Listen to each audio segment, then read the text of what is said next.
Hello everyone, welcome back to English Today. I am Neha Gupta and today we are going to talk about top 50 fixed phrases in English to start a sentence.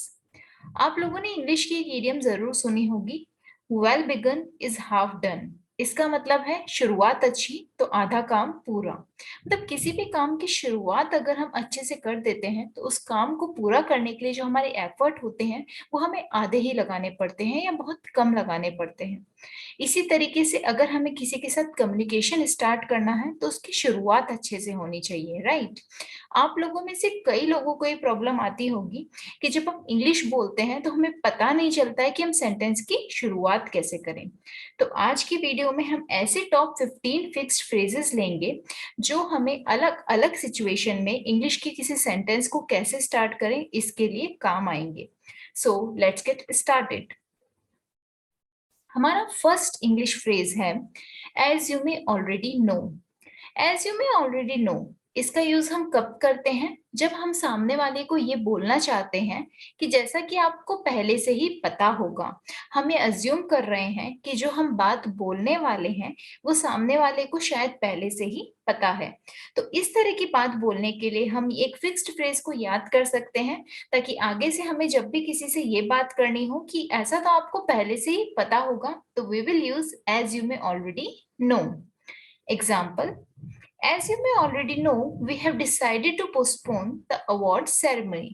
जैसे कि आप पहले से ही जानते होंगे कि हमने पुरस्कार समारोह को स्थगित करने का फैसला किया है। As you may already know मतलब जैसा कि आप पहले से ही जानते होंगे। Second is not everyone knows.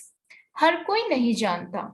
अगर हम किसी से कोई बात ऐसी कर रहे हैं जिसके बारे में बहुत सारे लोगों को नहीं पता है, या कि हम ऐसे भी कह सकते हैं कि वो बात एक सीक्रेट हो सकती है, तो हम अगर ऐसी बात किसी पर्सन को बता रहे हैं कि सबको ये बात नहीं मालूम बट मैं तुमको ये बता रही हूँ, राइट। तो इस तरह की सिचुएशंस में हम यूज ले सकते हैं not everyone knows. For example, not everyone knows that he has got the admission in that college through donation.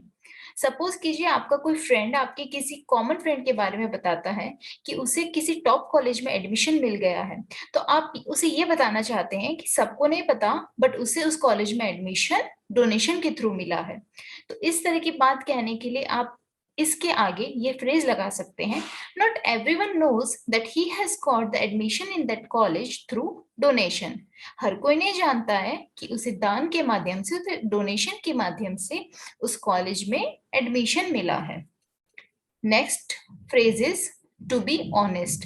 ये शायद आप लोग यूज करते ही होंगे।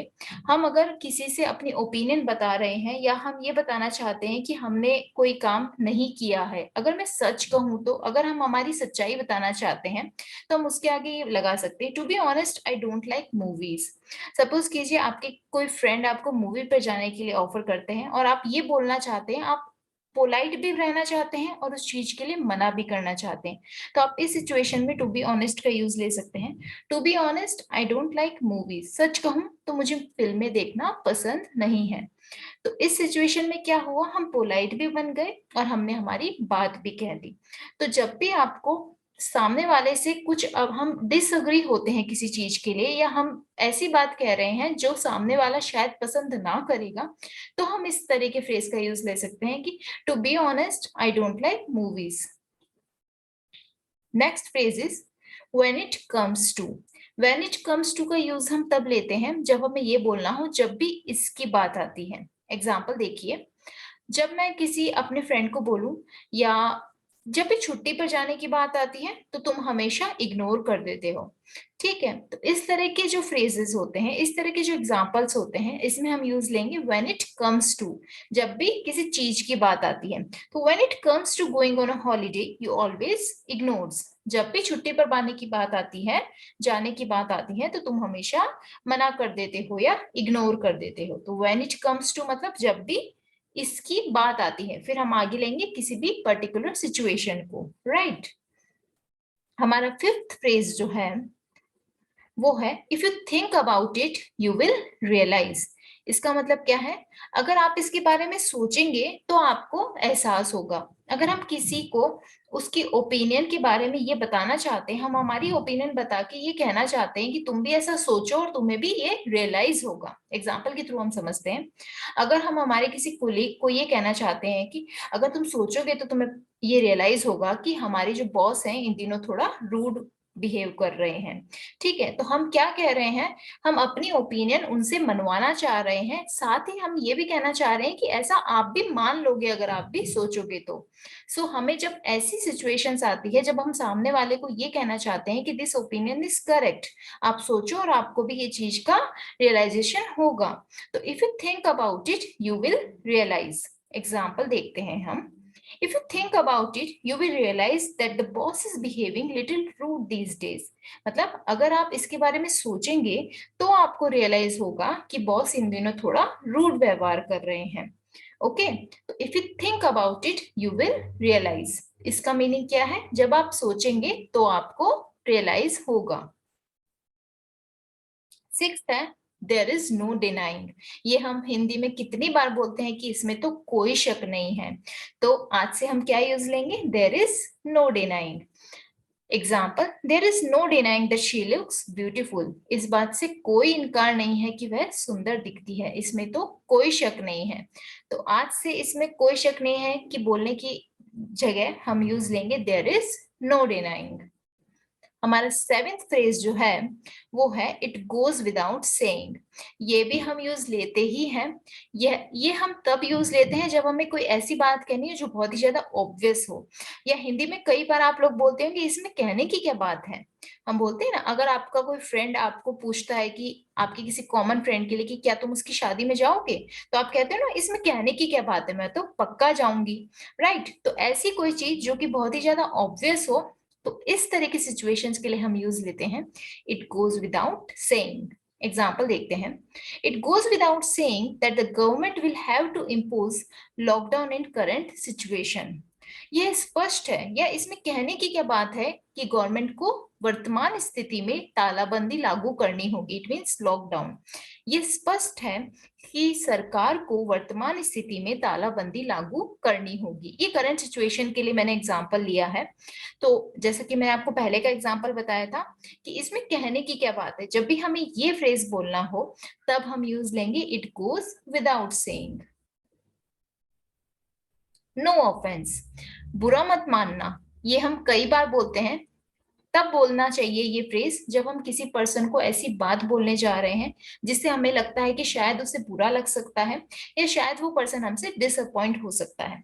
तो उस बात को बोलने के पहले हम ये फ्रेज यूज ले सकते हैं कि no offence but then particular sentence. No offence but I think you are mistaken. बुरा मत मानना लेकिन मुझे लगता है कि आप गलत हैं। सो आज से बुरा मत मानना की जगह you will use no offence. हमारा नेक्स्ट फ्रेज जो है वो है well it's all nice and well. कई बार ऐसी सिचुएशंस आती है जब हम ये कहना चाहते हैं कि सब कुछ सही है लेकिन फिर भी मुझे कुछ गलत लग रहा है। राइट, ऐसा होता है ना कि हम कहते हैं कि हाँ सब कुछ सही है बट फिर भी मुझे ये काम नहीं करना है।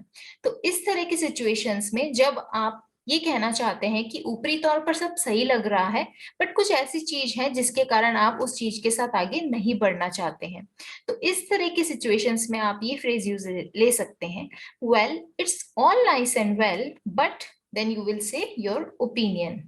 Example देखते हैं। Well, it's all nice and well, but I don't think we should hire her for our toddler. So, इसका मीनिंग क्या है कि सब कुछ ठीक है, सब कुछ अच्छा है, लेकिन मुझे नहीं लगता कि हमें उसे अपने बच्चे के लिए रखना चाहिए।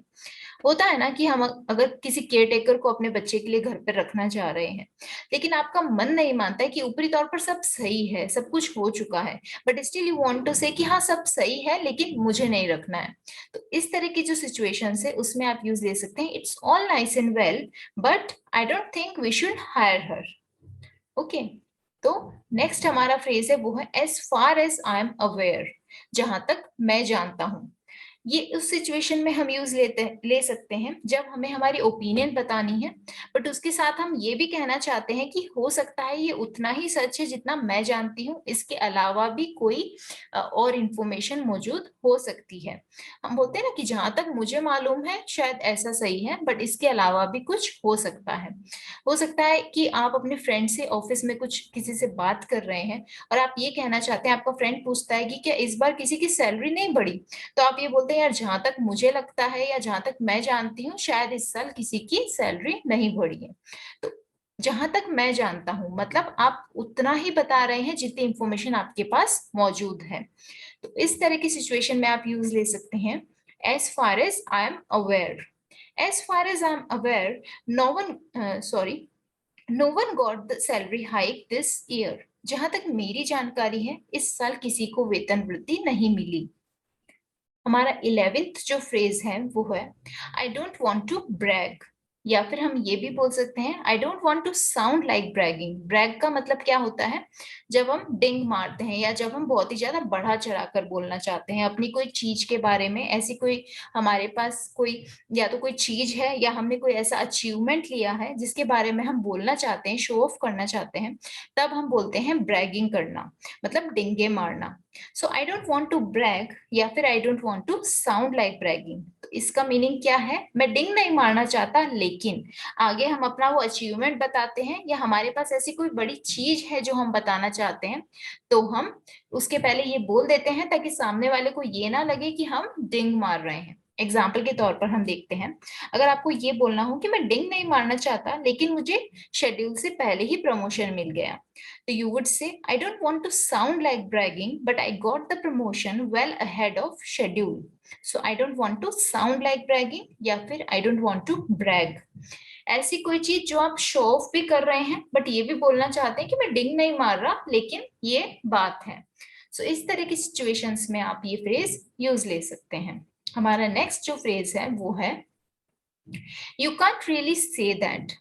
हम कई बार ऐसा होता है ना कि हम ये कहते हैं कि तुम ऐसा भी नहीं कह सकते, बट हाँ ये चीज थोड़ी थोड़ी सही है। सपोज कीजिए अगर आप किसी फ्रेंड के बारे में बात कर रहे हैं और आपकी फ्रेंड किसी थर्ड पर्सन से आप अपनी फ्रेंड के बारे में बात कर रहे हैं, वो पर्सन कहता है कि वो बहुत ही ज्यादा हार्ड वर्किंग है, बट आप बोलते हैं कि तुम ऐसा भी नहीं कह सकते कि वो हार्ड वर्किंग है, बट हाँ वो अपना काम टाइम पे पूरा करती है। ठीक है, तो इस तरह की सिचुएशंस में हम यूज ले सकते हैं you can't really say that. So example देखते हैं हम, you can't really say that she is very hard working but yes she completes her work on time. आप ये भी नहीं कह सकते कि वो बहुत मेहनती है, बट हाँ वह अपना काम समय पर पूरा करती है। मतलब क्या है कि आप सामने वाले से पूरा अग्री भी नहीं हो रहे हैं और पूरा आप उनसे असहमत भी नहीं हो रहे हैं। नेक्स्ट है इट सीम्स लाइक।